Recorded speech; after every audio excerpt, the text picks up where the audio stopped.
এই কারণে আপনি একলা একলা গিয়া কবর গিয়া আপনার কবর দিয়ে করতাম।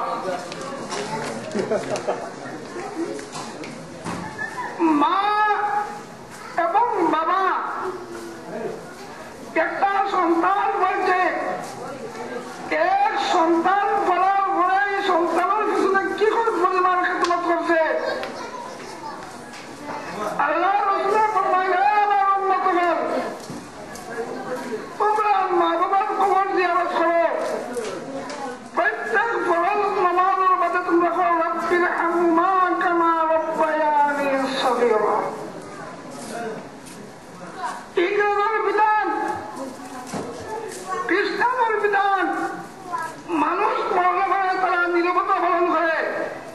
আর আমার নবীর বিধান তাই শিক্ষা দিন করবো, কুল রব্বিরহামহুমা কামা রাব্বায়ানি সগীরা। নাম স্যার তো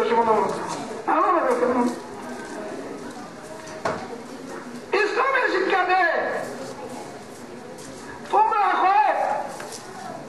আল্লাহ আমার মা এবং বাবা আমার ফাইতুন যেভাবে আপনার নবাব ব্যবহার করছেন, মায়ার ব্যবহার করছেন, দয়ার ব্যবহার করছেন, আল্লাহ তুমি আমার মা এবং বাবার তুমি মাফ করে দিলাম।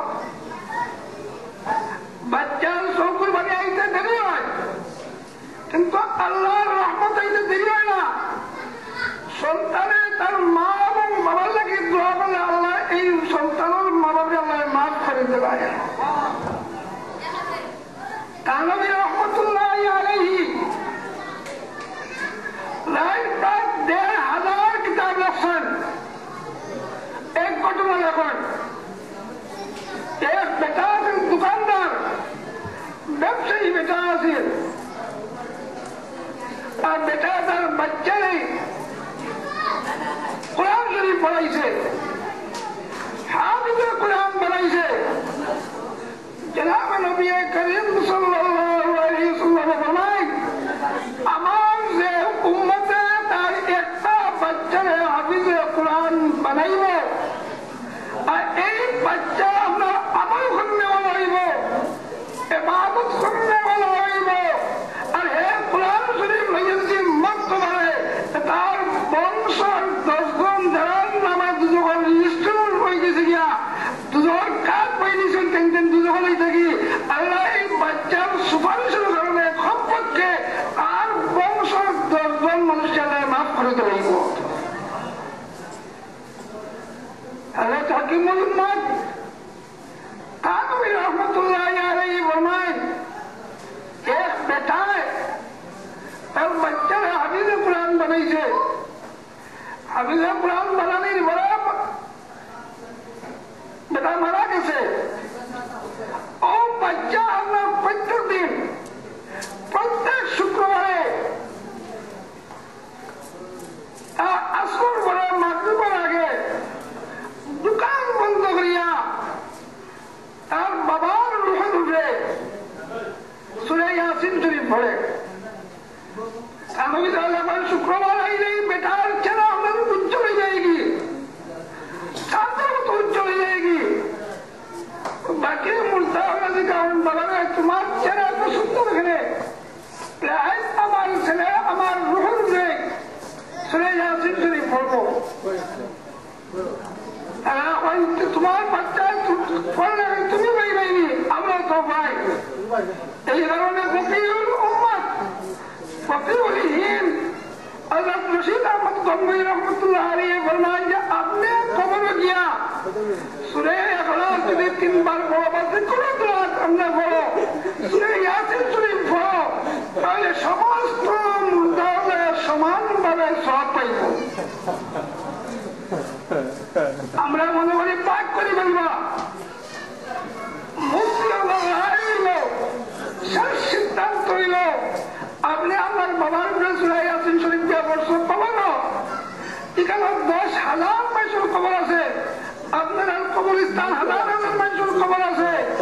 আপনার বাবার সূরা ইয়াসিন শরীফ পড়লে তোমার সওয়াব পাইবা, প্রত্যেক মুসলমানে আপনার এই পরিমাণ সওয়াব পাইবা। বলো আয়াতটা বলবো। কানবী রহমাতুল্লাহ আলাইহি ফরমায় প্রত্যেক শুক্রবার আইলে বলে বেটার চেরা উজ্জ্বল হয়ে যায়গি, সঙ্গে সঙ্গে সমস্ত খবরের মানুষের চেরা উজ্জ্বল হয়ে যায়গি। আর যখন এই বাচ্চা সোনাল ইয়াসিন শরীফ পড়ে পরিষ্কার হলে সোনাল তারও সব লইয়ে গিয়ে প্রত্যেক মুর্দার মুখ নিয়ে আপনার পৌঁছাই দেয়। আল্লাহ তাআলা আমার এই সপ্তাহ গুলো করে মাফ করে দিলাম। ও ভাই আজি সাবধান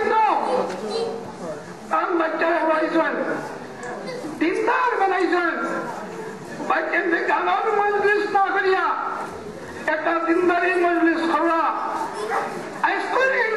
সব হইব। আজি সাহেব এবং এই এলাকার জায়গা সবার খবর এই সব যাইব, খালি আজি সাহেবের খবর না, সবার খবর যাইব। এই কারণে বাচ্চাদের এমন ভাবে শিক্ষা দিতা যে আপনি মরার পরে আপনার বাচ্চা আপনার জনজার নামাজ পড়াইতো, যেমন আপনার লাশে আপনার বাচ্চার সামনে লইয়া আল্লাহ মাগফিরলি আল্লাহ মাগফিরলি হাইয়িনা ওয়া মাইয়িতিনা ওয়া শাহিদিনা ওয়া গায়বিনা বলবো।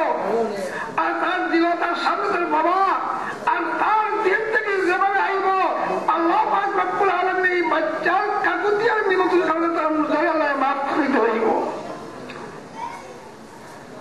জনাবে নবী করিম সাল্লাল্লাহু আলাইহি ওয়াসাল্লামে রাত উঠিয়ে দিতে কি কবর দিয়ে উঠিয়ে দিতে কি হযরত আয়েশা রাদিয়াল্লাহু তাআলা আনহা ফরমায় রাত আমি ঘুমাইছি সবে বরাতের রাত, হঠাৎ আল্লাহর রাসূল তুমি আমি দেখি আমার খান্দাত নাই, আমার সন্দেহ হইল যে রাসূল কালা কয় হযরত আয়েশা করতে কি বাড়াই গেছেন কি আশপাশ বিভিন্ন খাওয়া গেছেন, যাওয়ার পরে যখন রাসূল নাই পরিশান হয়ে গেছেন কি আপনারা যারা হজ গেছেন দেখছেন রওজা আথর থেকে আপনার জান্নাতুল বাকি বাক্কা দূর হয়। হযরত আয়েশা রাদিয়াল্লাহু তাআলা আনহা দৌড়ে গেছেন, গিয়া তখন রাসূলে নবী করিম সাল্লাল্লাহু আলাইহি ওয়াসাল্লাম আপনি আল্লাহর কাছে খান্দান বলো আল্লাহ আমার উম্মতকে মাফ করে দাও। রে রাসূলে কোন দিন আগে উম্মতের লাগি দোয়া করবা, তুই আগে দিন এই দোয়া বিরতি তোমার। এই কারণে আল্লাহ রাসূল বলেন আমার উম্মত কর তোমরা দোয়া করো আল্লাহ কাছে তোমার কবর জান্নাতুল মাআলা দিত না তোমার কবর জান্নাতুল বাকি দিত। 10,000 সাহাবায়ে কেরামের লাশ জান্নাতুল বাকি পড়িতেছে। কিয়ামতের দিন আল্লাহ রাসূল কবর থেকে উঠবা, ডাইন দিকে যদি আবু বকর সিদ্দিক রাদিয়াল্লাহু তাআলা আনহু, বাম দিকে যদি ওমর ফারুক রাদিয়াল্লাহু তাআলা আনহু, সঙ্গে ঈসা আলাইহিস সালাতু ওয়াস সালাম, আর জান্নাতুল বাকি যত মানুষ কিয়ামত পর্যন্ত আমরা কেন আমরা দখল করাইব সমস্ত মানুষ আল্লাহ রাসূলের সঙ্গে আর বিনা হিসাব জান্নাতুল বাকি চলে যাবে। সাত আমরা গাজী সাহেব রহমতুল্লাহি আলাইহি রহমতুল্লাহি আলাইহি মদিনা শরীফ গেলা, মদিনা শরীফের জিয়ারত করলা। ও গাজী সাহেব আমার শুকরিয়া আদায় করো। রাসূল বলেন মান যারা কবরি বাদ মামাতি وجبت له شفاعتي او كما قال عليه الصلاه والسلام من زار قبري আমার যে উম্মতে আমার ইন্তেকালের পরে আমার কবর জিয়ারত করলো তার লাগি আমার লাগি ওয়াজিব হয়ে গেছে আরে সুপারিশ করিয়া ব্যস্ত হয়ে যাব। রাসূলের সামনে যে সময় আপনি গিয়ে বলেন সালাতু আসসালামু আলাইকা ইয়া রাসূলুল্লাহ, আসসালাতু আসসালামু আলাইকা ইয়া হাবিবাল্লাহ, আসসালাতু আসসালামু আলাইকা ইয়া নবিয়াল্লাহ। আপনার আমার নবীর দুইও খানে আপনার সালাম হলেন আপনার সিনেন আর খবর থেকে করেন